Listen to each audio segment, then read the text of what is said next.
Welcome back. Welcome back. Welcome back to the Bush League Huddle Fantasy Football Podcast. I'm Fab, and I'm joined by my two co-hosts who caught as many passes as Quentin Johnston did last night. Zero. Raj and Nacc. Week 12 is over, boys. And lucky number 13, American Thanksgiving, Gobble Gobble, is here.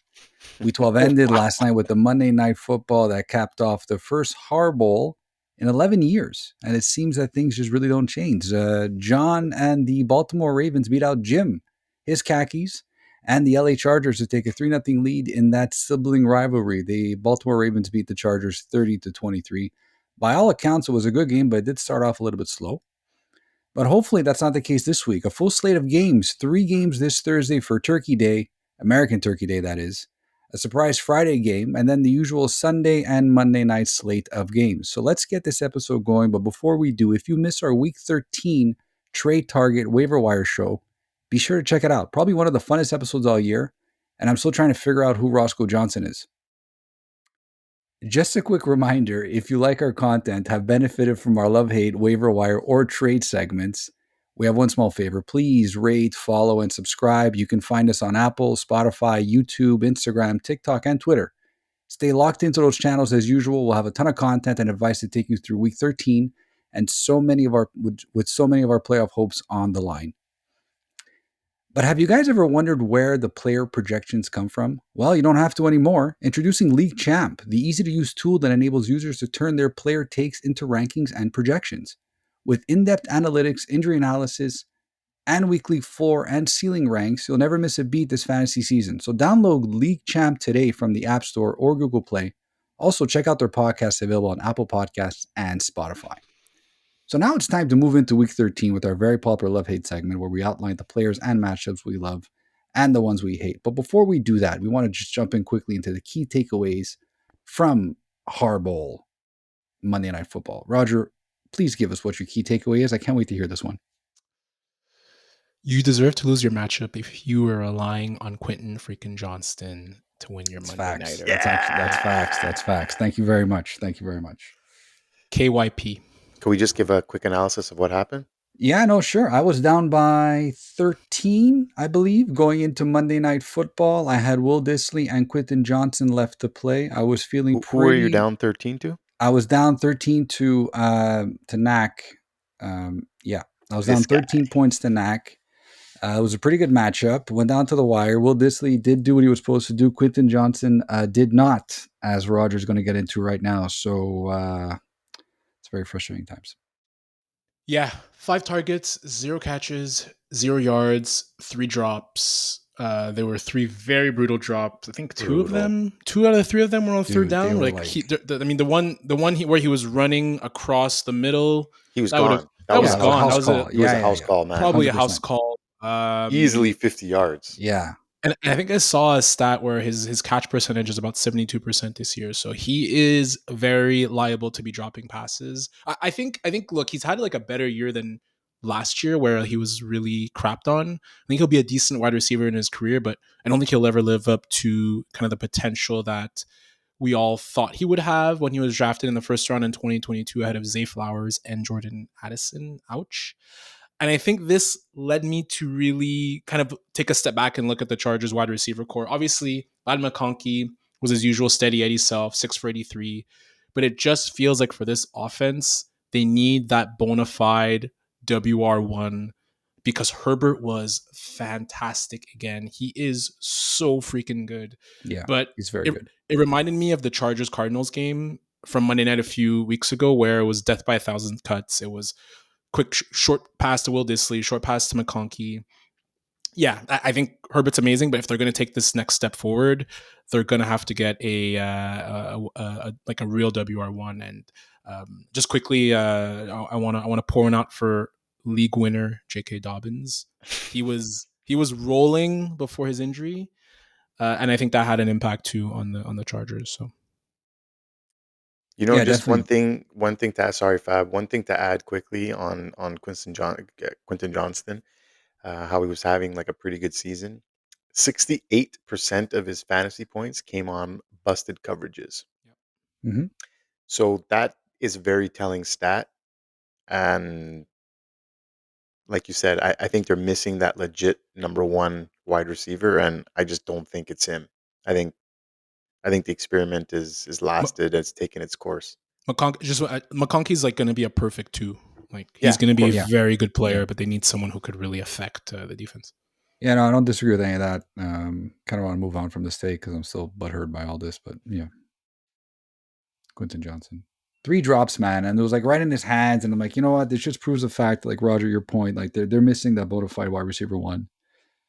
Maybe the draft next year. Apparently, it's pretty loaded with some wide receivers from what I've been hearing, but we'll see. Teteroa McMillan, that guy is a baller, man. Yeah, it's gonna be What's the guy interesting. from Ohio State? Dikuba? Emeka Ibuka. Yeah. Emeka Ibuka. Yeah, that's a wide receiver He university. looks good. Ohio State. He looks really good too. It's 100% wide receiver. Yeah. Yeah, Amazing. he looks really good. Nacc, we'll move on to your takeaway.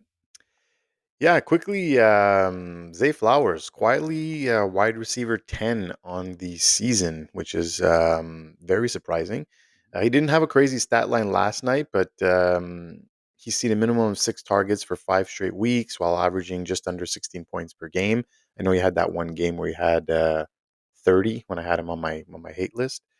But he's quietly worked his way to WR10 on the season ahead of players like Malik Neighbors, DJ Moore, George Pickens, Cooper Kupp, DJ Metcalf, AJ Brown, Nico Collins.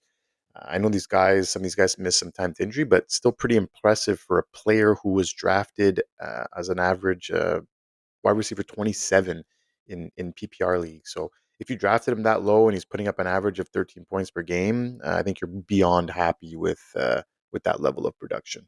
Yeah, he's like 5th in the NFL right now in receiving yards, which it's very quiet. Very quiet. Quietly, yeah, of course, very quietly. Very quiet. Only has 4 touchdowns on the season, but I mean, if that touchdown regression were to increase, then yeah, he'd be pushing for top 5 numbers. Yeah, obviously, but with the rate he's going. The touchdowns, I think, is just more of product of there's Derrick Henry who's kind of taking all those touchdowns. Then there's Lamar Jackson with a lot of touchdowns. Andrews has too. a lot of touchdowns. Yeah, but very, very quietly, and I never saw it. I thought he was more of a solid number 2, but he's looking like he could be a pretty good number 1, at least in that offense. Bateman's been pretty good too, I have to say. Like he's been that slightly catch, quiet, I think. That catch yesterday, but like again, they're it's a high efficiency offense, but that catch yesterday was awesome. Yeah, Bateman too has been better relative to what he did last year. Exactly. For sure. Yeah. Well, one guy who hasn't. You guys remember when Deontay Johnson was going to eat into Zeflowers' production? Yeah, me neither. I think I said it last week. I even hinted at it the week before. Deontay's a drop. I was not a fan of this trade from the perspective of a Deontay Johnson owner, and his production since that trade just proves that. Since his trade, he has 5 targets, 1 reception, 6 yards, 11% route participation rate since he's been traded. There's, I don't know, at least 20 guys on waivers out right now that I'd rather have over him. So most of which we actually mentioned during yesterday's podcast and on the waiver wire content. I'm not going to speak too much more about this. I'm going to keep this small, just like his target share. So if you still have Deontay Johnson on your team, please drop him and add anyone else not named Quentin Johnston, please. Nacc, Wicks or Deontay Johnson? Wicks. Oh man, wow! I gotta go Wicks. Like Wicks at least plays, right? Like I don't even think Deontay Johnson sees the field all that much. I didn't even go into that analysis because I don't really care to know. He's just, I don't know. But you know what's funny? All these guys, they leave the Steelers and they think the grass is always greener on the other side, and it just ever is. It only took 9 Name me a minutes wide to get receiver that left plug. the Steelers in recent years. Say 10 years. A wide receiver that's left the Steelers and actually done well. You're actually right. Like, the last person I can think of is Plaxico Burress. So I do agree with you on that point. And that's way beyond 10 years. It's way beyond 10 years. Talking 20 years ago. I didn't think of it. Antonio Holmes left for a 5th round pick after he just won an MVP in the Super Bowl. He did nothing with the Jets. Martavis Bryant left for Oakland, did nothing. Antonio Brown left for Oakland, and then Mike Wallace. Well, Mike Wallace was. Mike Wallace had he was okay. He had, I think, a good year with the Dolphins. But yeah, of course, they never. In Pittsburgh was. Yeah, it was never what it was. And then look, like Deontay Johnson left, and what has he done, right? So. What about Antonio Brown? No, that doesn't count.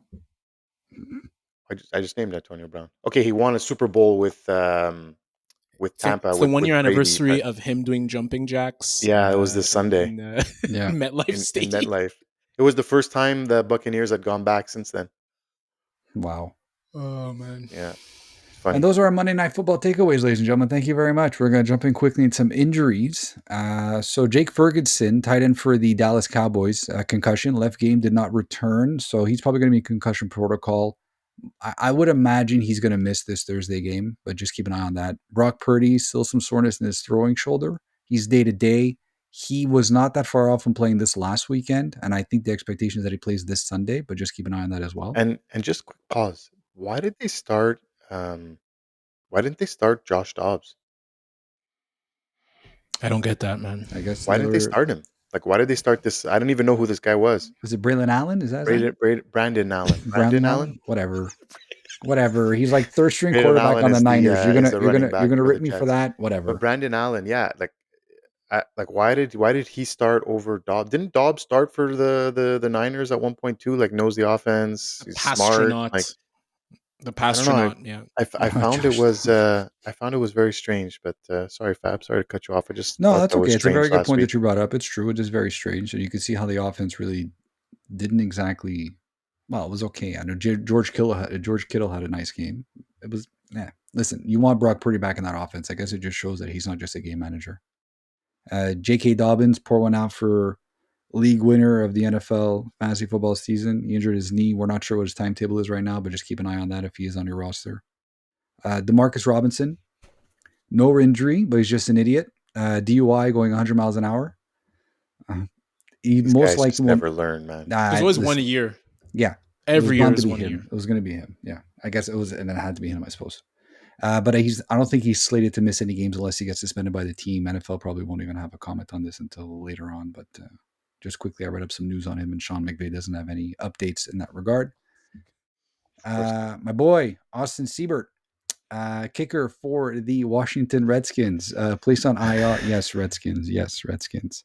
Placed on IR, expected to miss the next 4 games. The reason why I bring him up is because he was actually kicker number 4 on the season. Okay, and kickers are people too. And a lot of people who are listening to this episode need to be properly informed across all the positions that exist within fantasy football. Larry David Giff. Which one? Nobody gives an F. Nobody gives a Fab. Did you see the report that Congress and the NFL are looking to bring back the Redskins name? I know it was a report. I know that a lot of fans and a lot of the native population who apparently that name was, I guess, disrespecting, for lack of a better word. They didn't really have an issue with Redskins being a name. It's classic white people just infringing on everything, thinking not you guys, but you know what I mean. Like just. Well, are they gonna bring back the Indians too? To get rid of the Guardians again? Like I wish. Yeah, Guardians is very bad too. Yeah, but the Commanders and Chiefs. They pick their spots and they complain about stupidities, and then other teams are still there, like the Blackhawks, for example. This is a sidebar of a conversation. We can go along, like all day. This is just stupid. Yeah, let's not dive into that.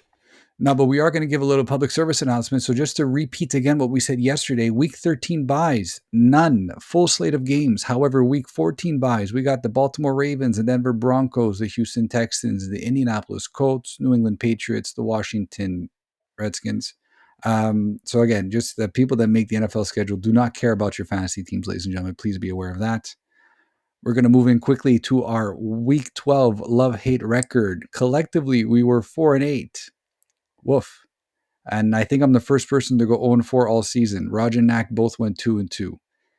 Looking back, I think I made a mistake. I think I mixed up my loves and my hates. I think that might have made a difference. But yeah. So quickly, Ramondre Stevenson and Marvin Harrison Jr. as my loves. They both did not perform.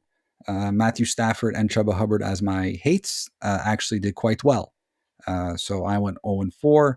Nacc, you had Josh Downs and George Pickens as your loves. You missed out on both of those. Josh Downs did get injured, however. Derrick Henry and Jaden Reed, you won those two for your hates, so you go 2-2 on the week. Roger with Tommy Cutlets and DJ Moore went 1-1 on his loves. DJ Moore had a fantastic game. That was a great call, Roger. Good job. Kyron Williams and Jalen Waddle for your hates, Cameron Williams had a very subpar game, as expected, I suppose. Jalen Waddle, however, said, "Hold my beer." Breakout game. Yeah, another breakout game for unexpected performance from that wide receiver. So we went 4-8 on week 12. We're looking to change that for this week, especially me. Rod, we're going to jump into your first love of the week. Go ahead. Yes, sir. First love of the week is Brian Thomas Jr. versus the Texans, with Trevor Lawrence returning to practice. And it looks like Brian Thomas is back healthy after the bye from the chest and rib injury that limited him. I think he's in a prime spot against a Texans defense that has allowed the fourth most fantasy points to wide receivers over the past 4 weeks. I mean, just look what the Titans and Will Levis did to Houston last week. They had pass receptions of 63, 70, and 38 yards. Brian Thomas Jr. has an average depth of target of 12 yards this season, and I expect him to make some big plays against the Texans' turnstile defense that has been really, really weak compared to last year. Yep. Yeah, a lot of this production really hinges on Trevor Lawrence coming back, though, which I think he is slated to return. I think that's a full go. But yeah, I like this call a lot. Yeah, because it was talk about him maybe even missing the season, I think. No, at the very beginning of his injury. I saw that. Was it Jay Glazer who had that report? There was someone who had the report, and then I think we were all rushing to pick up Mac Jones, and ended up not coming to fruition, thankfully. Yeah, because a lot of his production is really tiered to Trevor Lawrence with the way that he chucks the long ball. I like this call a lot. This can really turn into something good. Somebody who has this type of depth on their team. We are going to move right along with your next. Don't you have week 14? Don't you have your entire team on bye? Week 14? Or did it already happen? Not my entire team. I have Nico Collins and CJ Stroud on bye. I have. Who else do I have? I think that's about it. Yeah. I don't have anyone from the Broncos. I don't have anyone on the Colts. I don't have anyone on the Pats or the Commanders or the Ravens. I just got my Nico Collins and CJ Stroud stack on by week 14. Yeah, that hasn't been looking too scary lately. So for my second love, I have Jerry Jeudy at Denver.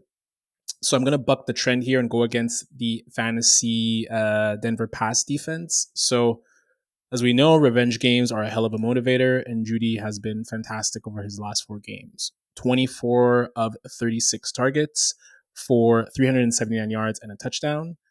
Among wide receivers in that span, he's 10th in fantasy points per game. Against the Steelers last week, he had a very solid 6 catches for 85 yards and a 22% target share. Cedric Tillman is on concussion protocol, and I think he's clearly behind Jeudy in the pecking order. And if you're worried about Surtain, note that Jeudy played 55% of his snaps last week against the Steelers. Meanwhile, Surtain has only played in the slot or covered in the slot 40 out of a total 636 snaps this year. So I see the Jerry Jeudy revenge game incoming.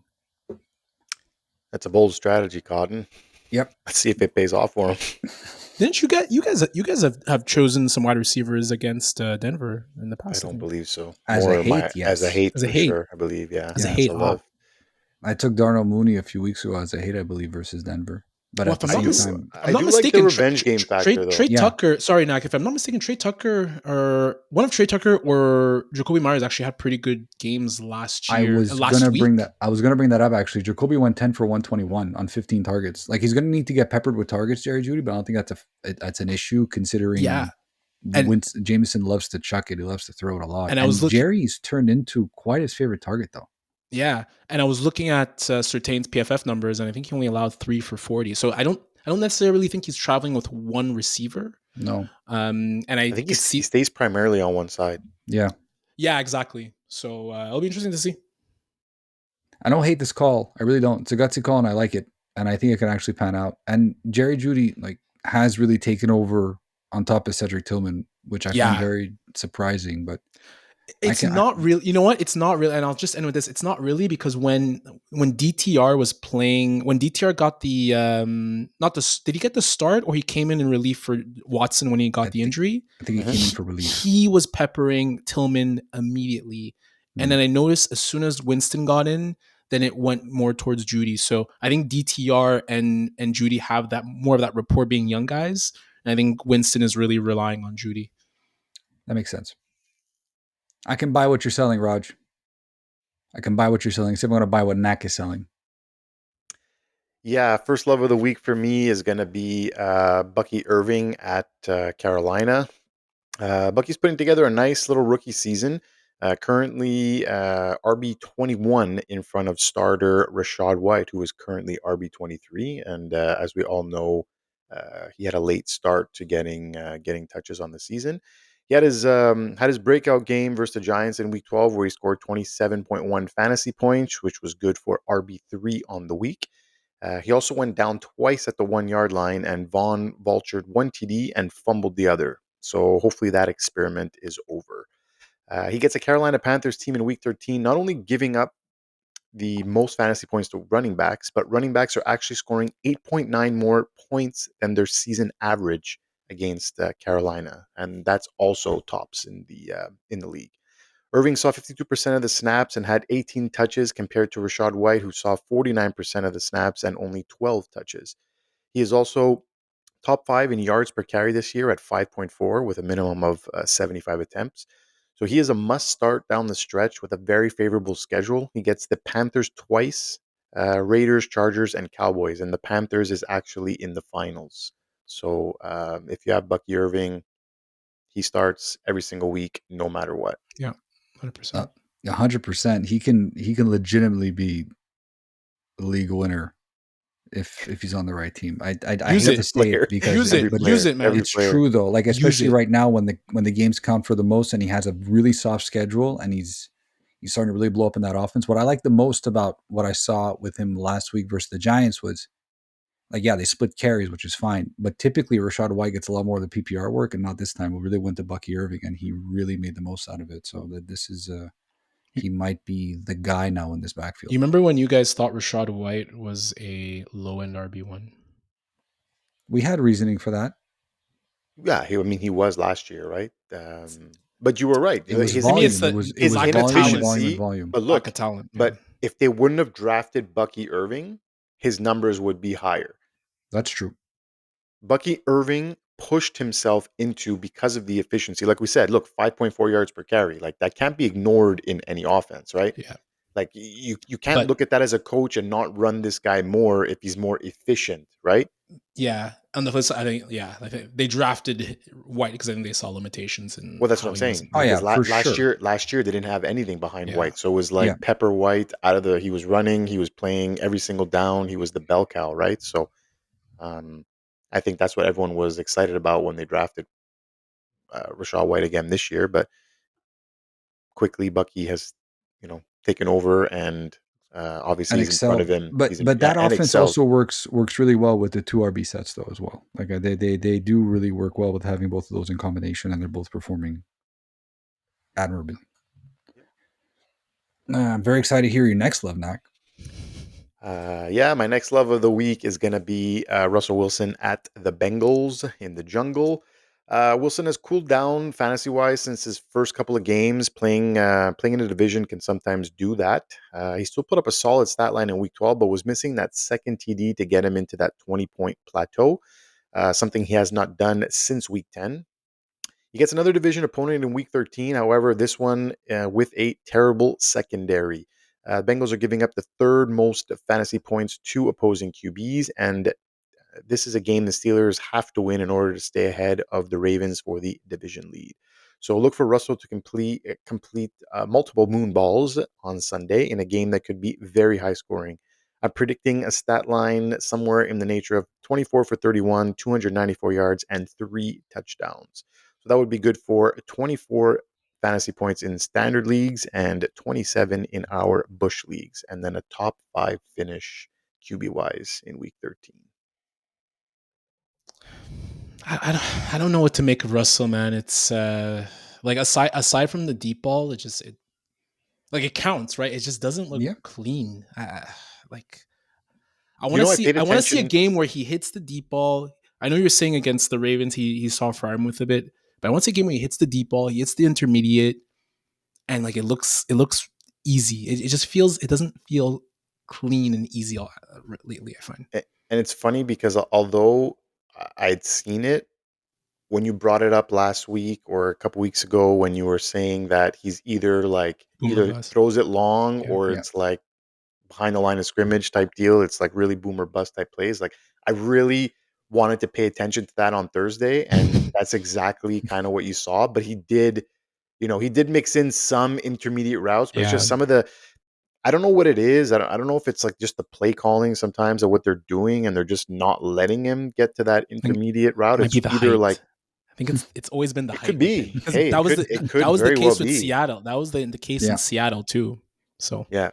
Yeah, but I really paid attention. Like I knew it, but paying attention, you're like, damn, yeah, it's a yeah, lot of deep shots, and but he completes them. Like that's what's the yeah, he crazy does. part. He has very good efficiency on balls thrown 20 plus yards. So Yeah.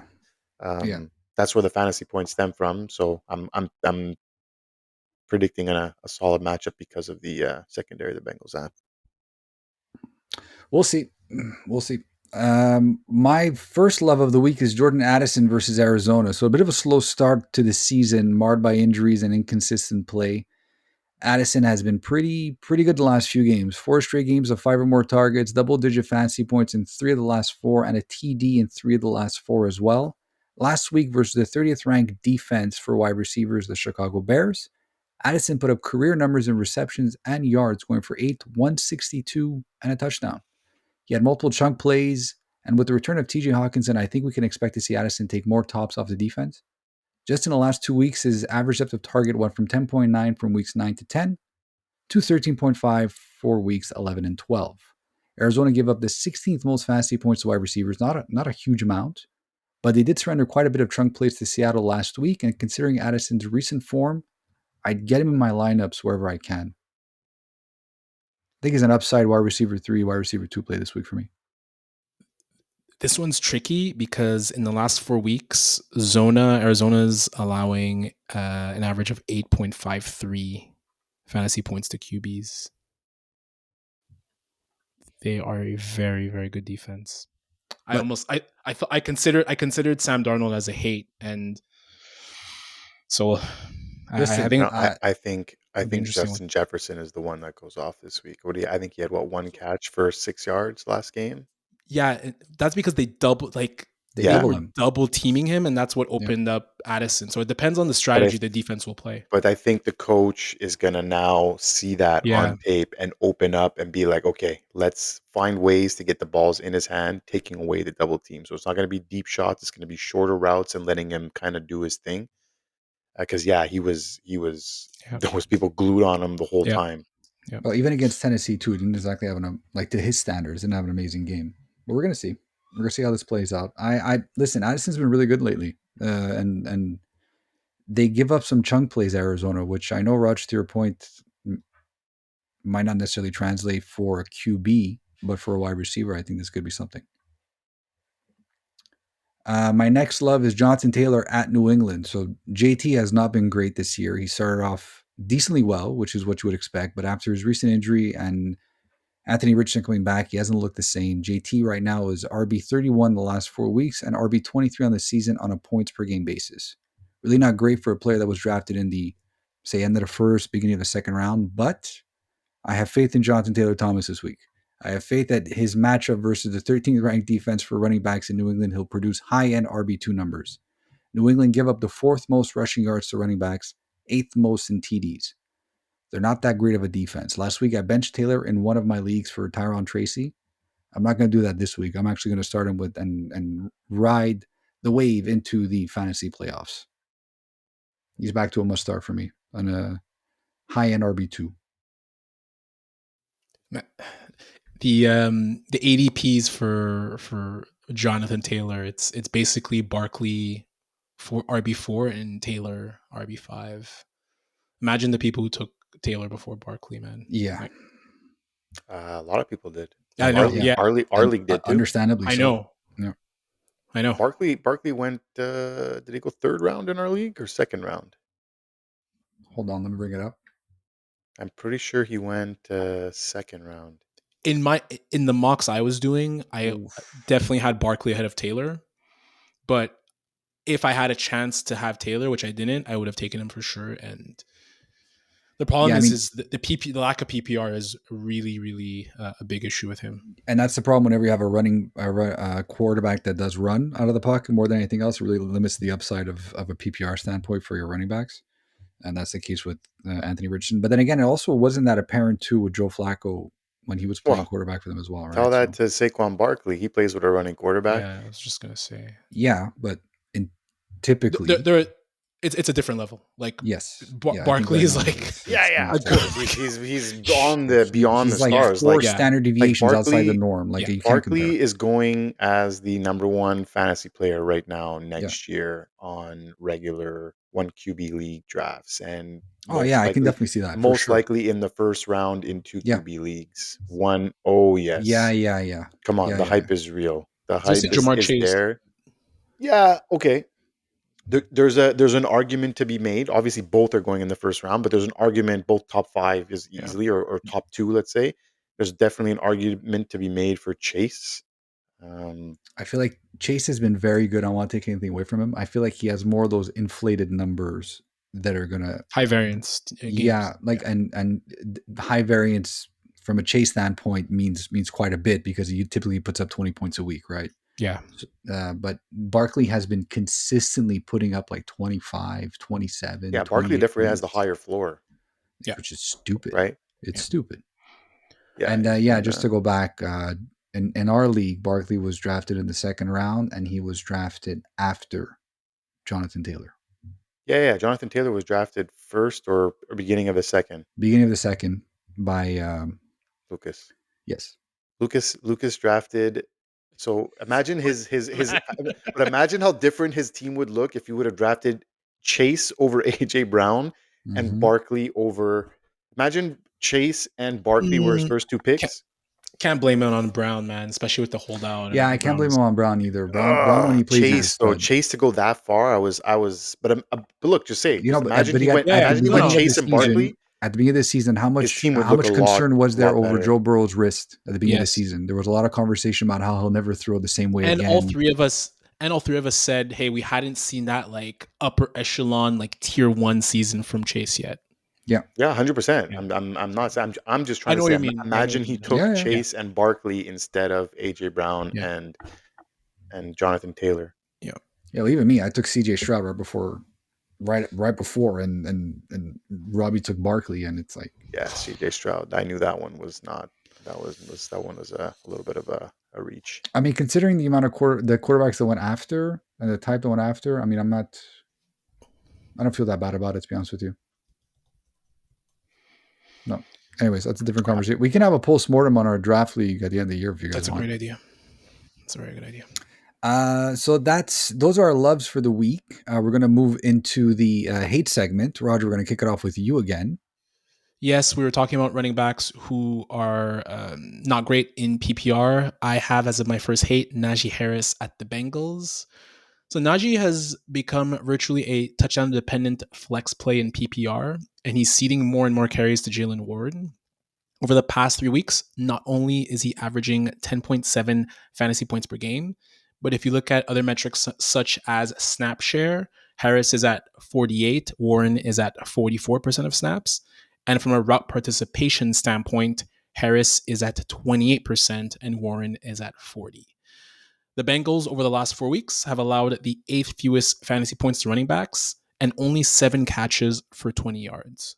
So they're much more exploitable in the secondary, as Nacc mentioned with his Wilson love. So I think any residual PPR points that Harris would typically get will likely go to Warren. If you're in a standard league, maybe this is at best, low-end flex play for Najee, and a PPR for me is a flat-out sit. Yeah, and I don't think like people should be surprised, right? Like with the snap share, I like it's Arthur Smith, right? Everyone knows he likes to roll out minimum 2 running backs and then sprinkle in Cordarrelle Patterson to just ruin everything completely. It's very like, but I don't mind it. I don't mind using those 2 running backs because I think each of them serves a purpose. And Harris, barring some miraculous down the stretch play, it's going to be his last year in Pittsburgh, and Warren is going to be his backfield going forward. It's just going to be a cheaper option, and he's just like you mentioned, better pass catcher. He brings more of that juice type deal. So I like the 1-2 punch, but I definitely agree it's hard to trust on a fantasy basis, because without him scoring that touchdown, that if he does score the touchdown, that 10 points becomes 16, 17, and then you're happy. But if it doesn't, that 10 points in your RB1 or RB2 slot, kind of it hurts on a weekly he's basis. a 7 to 10. He's a 7 to 12 point player, and if you have better options and you need more of like high upside, like you got to avoid Najee. Yeah, no, he's super TD dependent. Yeah. And the Bengals have given up TDs to running backs in the last few weeks. Like Dobbins hit him for 2 last week. Henry got 1, obviously, but that's Henry. Like, so I get this call 100%. And you never want to have to rely on a guy that's really TD dependent, especially if he doesn't get any PPR work in the backfield. Yeah. And now also just the last little tidbit to add, now with them working Fields onto the field a little bit more when they get down towards that goal line, I think we're going to see a lot more Justin Fields. How do you feel about that? How do you feel about that? Honestly, I don't mind a package of plays, maybe a handful a game. He came on way too much last game, and the one where he threw the ball down the field to Pickens in the snow, that one was like at the end of the game, 4-minute offense. I found that one was just silly. Like, if you're gonna do that, keep Russell Wilson in. He's got a better deep ball. Like, I don't know what you're trying to fool. So look, Russell usually good in the red zone, but he struggled, and Fields has a better percentage in the red zone when he did play. So I don't mind him coming in the red zone, because he can make those shorter passes and he could run with his legs. But he can't be coming in 10 to 12 plays a game, because that just ruins Wilson's mojo also, right? And that's going to ruin a bit the dynamic, I find. Go to the bullpen. Yeah. But I mean, look, a handful of plays, and look, if he's not getting it done in the red zone, that's when I'd prefer to use him, and in short yardage situations. But yeah, but that's a good point. It really does kill the tempo, though. Like, when you take out your starting quarterback and you bring in Justin Fields to run those handful of plays and everything, like I hate it. If Russell is getting into a rhythm and he's going and this and that, it's like, no, we're going to play Justin now. yeah, it's more you offense. have to understand when he comes in, and when, like, if someone's on a roll, you can't just take him out and be like, okay, well, a short yardage situation, like, you really got to go with the guy. I think they're going to be more conscious of that. I think you can also have a little bit of faith in Mike Tomlin to make the right decision on that call too. Yeah, they saw it. The experiment that they did on Thursday was just too much, and I think they're going to dial it down. I still think he sees the field for sure, but it's going to be a little bit more subjective to coming onto the field. That weekly Steelers segment was brought to you by. You love it. Let's keep this train rolling. Roger, who's your next hate? Love it too. Yeah, it's our audience. Our listeners are dropping right now as well. Second hate is Kirk Cousins versus the Chargers. So we hit on it a few weeks ago in our winners and losers segment, but Kirk Cousins in games against non-Tampa Bay defenses is averaging 10.5 fantasy points per game. The Falcons actually came out of the bye announcing that in their self-scouting, they realized that they need to utilize Cousins in the play action more. So it took them 12 weeks to realize that one of the best play action QBs in the league should run more play action. In any case, the Chargers, I thought they played well against Lamar Jackson yesterday or on Monday. They only allowed 177 yards, 2 TDs. I think they're one of the more sound units in the league, led by soon-to-be head coach, defensive coordinator Jesse Minter. So for me, Cousins is a QB3 next week or this week with no buys on the schedule. So you're sitting him in all formats. Superflex QB is a QB3. Like, definitely would say. I mean, QB1 for sure. Yeah. I think, like, I was looking at Guido's team because he has Cousins. Right now, he has him he's sitting him at. I think I would agree with that. Yeah, for sure. Like, you have to see it. 100%. I agree. I think Raheem Morris is a defensive coordinator. Yeah. And I'm not sure he's a head coach. I just don't. We've mentioned it before. Like, there's just some coaches that are just better suited to be coordinators, and I think he's one of them. I'm also surprised how bad Zach Robinson has been, considering came to the McVay system. I think they worked together in Minnesota as well with Cousins. Yes, I might be wrong. He was a QB coach. Yeah. Okay. Yeah. The offense has not looked good. We haven't seen what we wanted to see with Drake London. Bijan has been great. I mean, I want to see more. I want to see more from Drake London. Well, Drake London is like wide receiver 7 on the season from a fantasy perspective. Number 8. I'm not saying his name anymore. Number 8, name withheld. Like, he's garbage. The play action comment is legitimate, and I saw that from the first few games. I'm like, how? Like, he's just in the pocket. It's a stale offense. There's no movement, and we say this about the Jets too. About like, there's no play action. There's no movement. There's no rotation. Nothing at all, and it doesn't do anything. Like it only provides added time for the defense to figure out the coverage and know exactly how they're going to stop the pass. And I don't get why it took them 12 weeks to do this, especially when you have one of the better play action quarterbacks that's played in a long time. I think we're going to see Michael Penix mid next season. You think so?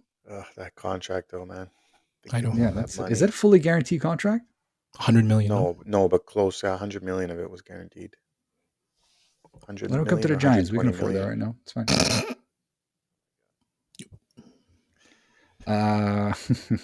We're going to move right along then with the next hate. Nacc, who do you have on slate?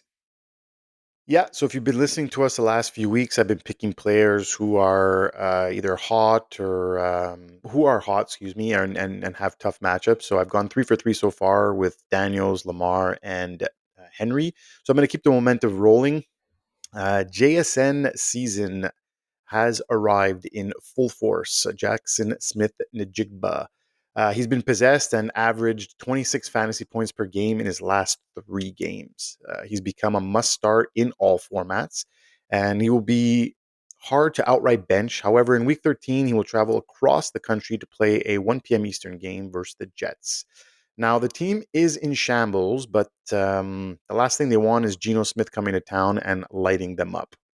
They were just on bye, so I think they'll have an extra week to match up against them. So while they are in the darkness, the Jets are still giving up the fewest points to wide receivers, and they should be able to limit JSN's production. They are more vulnerable, to the deep ball, and that's where a player like DK Metcalf might benefit more. So you think they came out of a darkness retreat and decided how to play better football, the Jets? I'm not going to say better football. I do think that they've been stingy against wide receivers. And again, I know JSN has been going bonkers. And I'm just following my trend. I'm going to see if I can go 4 for 4 here. I always like to get that big flashy name. I like the backlash that comes in the comments. So you won't be seeing a 26-point fantasy week from JSN in Week 13. I like the call. Are you worried about Sauce Gardner, or because he's been awful this year? Yeah, he has been off. He's been off. He's been off for sure. But he's not. He's not anywhere near bottom. He's still a top 5 cornerback in the league right now. Yeah. JSN plays, I believe. I don't have it in front of me, but I have some numbers about Gardner. JSN plays at least almost half his snaps, if not more, 60% of his snaps from the slot. Sauce Gardner, he's played 18 snaps aligned in the slot, 597 at corner. So I think overall the scheme is what would concern me for JSN, not Sauce Gardner, who I think this year Sauce is not going to cover him. Overrated. So we'll see. Sauce won't cover him, and I know they've been getting dinged by the deep ball. They've been getting attacked like that, but more shorter, intermediate style routes, they've been able to keep wide receivers in check. So I think he may have a 10, 12-point game, but I don't think he gets anywhere near 26, what he's been averaging the last 3 weeks. It's a gutsy call, Nacc. I see if you go 4 for 4. We'll see. We'll see indeed. Just for my fantasy team. Roger's taking a little bit of. I hope this one. Roger's taking a little bit of offense to this call right now because he wants JSN to go off. No, but it's more like I've actually thought of sitting him too because I have some other options. But what's led me to not want to is just how weak Gardner has been. So we'll see. We'll see. Well, what about your second hate for the week? Yeah, second hate for the week is going to be DeAndre Swift at the Lions on Thanksgiving Day, first game of the day. With no offensive coordinator, Swift saw just 55% of the snaps in week 12 and 16 total touches that he turned into 66 scoreless yards and was not on the field for goal line touches. That is going to limit his upside going forward, in my opinion. On Thanksgiving, he gets the Lions team that is going absolutely nuclear on teams while giving up the second fewest points to running backs. Now, that is partly due to negative game script, forcing teams to abandon the run early due to a lopsided score. So while Chicago seems to have turned it around offensively, I don't think they're ready to go toe for toe with a giant just yet. They will more than likely have to turn to the pass fairly early while playing catch up. So I do not like Swift's chances to break the top 20 mark for running backs this week. So, and last week the Colts played the Lions, and that was a big reason why I benched JT, and he didn't really have a very good game. So I think the same expectation can be had for DeAndre Swift. And you hit on it too, when they have to abandon the game script and just start passing the ball a lot more. It obviously limits every single possible opportunity for a running back to get any type of production. I don't expect DeAndre Swift to have a good game this week. The wide receivers could probably potentially have a good game. They might see a lot of Yeah, garbage well, time as well. So like DJ Moore, Keenan yeah, Allen, like I'd fire those guys up for sure. because they're gonna have to catch up, right? That's the thing about the Lions. Like they don't stop scoring points even when they're up by 40 points or 30 points. Like they just keep They're on scoring points. relentless. Yeah, man, they Relentless. just nonstop. So as an offense, it's like, okay, let me just start chucking the ball. It does help the wide receivers a lot more than it helps the running backs. Yeah, absolutely. Don't disagree with that. I'm going to move on to my hates right now. So my first hate of the week is James Conner at Minnesota. So not a great showing last week for Mr. Reliable RB2, who's rushed for a total of 8 yards versus Seattle D. And unfortunately, might even get even harder for week 13, playing in Minnesota versus the top ranked run D, who give up 62 yards rushing average per game, and have only surrendered 4 rushing touchdowns all year. On top of that, Trey Benson has started to eke out a larger role in the offense week by week and has seen his snap share and carry share climb as well. James Conner is a big fade for me, close to a flex play at best, unless you have better options. And if you do, but if you don't, like I think you're better off just benching him. And Yeah, he's like steady Eddie RB2 every he had a single tough year. game. I think he had what was it? It was 9 carries for 8 yards or something, Yeah, or seven carries for eight That yards. was the one it. Nacc I couldn't get it. Why they dropped the game script so early, because they were still in the Yeah, they game. were in the game. Yep. They were in the game. You're right. You called it. You called it, which was very very strange. Just that he wasn't getting. He was just getting.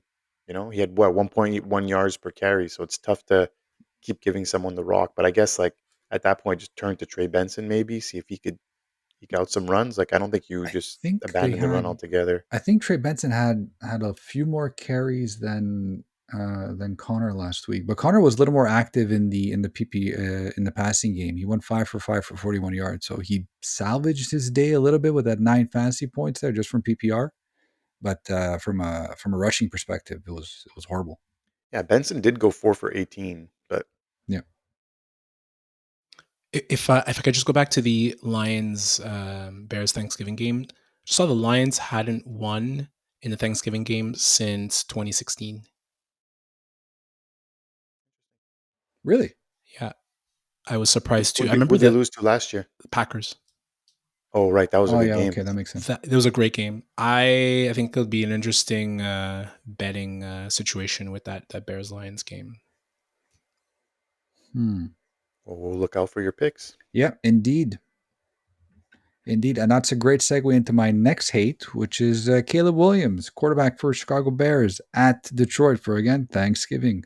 Ain't no doubt about it, Caleb Williams has seen an uptick in form as of late, both passing and rushing, like we alluded to yesterday. But right now he's facing a very tough Detroit Lions on Thanksgiving, and I think it's going to turn Caleb into a turkey. The last four quarterbacks to face Detroit D have averaged 10.5 fantasy points. All season, Detroit have given up only 7 passing touchdowns. They give up a decent amount of passing yards per game, 227 per, but that's in large part of the garbage time yards opponents rack up on them, like we just mentioned before. They're also second in the league in INTs at 14 and give up the lowest passer rating in the league at 72.7. Caleb is a bench in all quarterback formats, in my opinion, this week. Imagine they still had Hutchinson on this team. Like, they Yeah, haven't blinked with this guy gone. yeah. Like, most teams, you lose a TJ Watt, a Miles Garrett, like those type of Dude, players. Like, short list for defensive player of the year, crumble man. on defense. Yeah. Man, did they not miss a beat and more? Like, But they're this just goes down humming. to coaching, though. Like they're coached Yeah, so they're well coached on very well. offense and on defense. These guys are playing well above their skill level, and that's not to say that they're not skilled. They are, but like you said, Nacc, like you get rid of Aiden Hutchinson and they don't skip a beat. It just shows you how good the rest of the team are playing and how much they want to win, and they're not quitting on anything. Be cool to see him back for the playoffs. I hope so. Did that broken leg, man? God. Well, they said was it like, NFC Championship or Super Bowl? He'd be back for Super Bowl if they made it. It's amazing. Fab, I don't know if I would 100% bench Caleb in 2QB Superflex. So would you start Caleb over Kirk Cousins? Yeah, 100%. Yeah, 100%. This week, yeah, you would? Yeah, I would. Just from the last 2 games and the rushing ability. Mm-hmm. Because Detroit's also very good against rushing as well. The coordinator is making Quinton. me change my mind a little bit on. Oh, Thomas Brown. Yeah, on Chicago. Again, like you could see it, you could see some garbage time, but he could also throw some picks, right? With those garbage time opportunities, like it's a very. I don't know if I'm benching him altogether, but I'm not expecting a 25-point showing here. Detroit, like if he finishes outside the top 20 for quarterbacks, I wouldn't be surprised at all. Detroit plays the most man defense in the league, and I think they blitz quite a bit. So I could see a similar type of usage for DJ Moore like last week from Caleb. Wide receivers fare very well against Detroit for a lot of those reasons. The quarterbacks typically do not. They're just not getting into the end zone. That's crazy. 7 passing touchdowns. That's wild. Yeah, that red zone. Yep. The red zone defense is really good. I watched it against the Colts game. Like they were not a single quarterback has thrown multiple touchdowns against them. Wild. Yep. No, their defense is very good. Their defense is very, very good. And you know who scored the second most points against Detroit as a quarterback? It's your boy Nacc, Mason Rudolph. It's also because he got in the end zone. He got a rushing touchdown in the end zone. Mason Rudolph. Gotta love it. And there we have it, ladies and gentlemen. That's it for us. So thanks for sticking with us for another episode of the Bush League Huddle Fantasy Football Podcast. Once again, don't forget to like, share, subscribe to all of our social medias. Please, please, please download and listen to our episodes on Spotify, Apple Podcasts, and YouTube. Thank you for spending your time with us. I'm Fab. He's Raj. That's Nacc. We're out. Happy American Thanksgiving. Enjoy the football.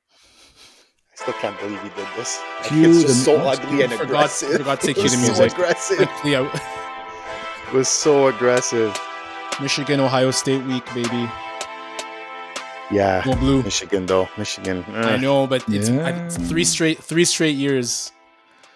3 straight years they beat them, man. Yeah, but my cousin's a big Ohio State fan. They really don't have the team. I know, this year, no, man. they don't. I'm gonna put my cousin Erica's a big Ohio State fan. I'm just gonna shout her out real quick. OHIO. She listens to the pod all the way down to Florida. Thank you very much. Nice. So she's a big Ohio State fan. Did she go to Ohio State or is she grew up in Ohio? It's a great question, Erica. If you're listening, please mention that in the comments. What university you went to? She's a Giants fan, so she's good people.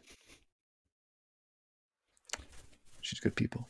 We've been tortured. Okay, let us have this moment. All right, let's have this moment. He should be playing in Serie A, not the NFL. Oh my god. He's definitely an American Italian. Definitely American Italian. Tommy Cutlets. He's not even going to play this week. Was Sean Stellato? Wait, was Sean Stellato at the game? They didn't pan to him once, did they? I don't know. I wasn't paying attention. I wasn't paying attention. It wasn't nationally televised either for some good reason. For very good reason. Will be tomorrow. Thursday. Love to see the viewership after. Probably be the lowest in history. Okay, we're good? Yeah, bye. Okay, bye. Bye.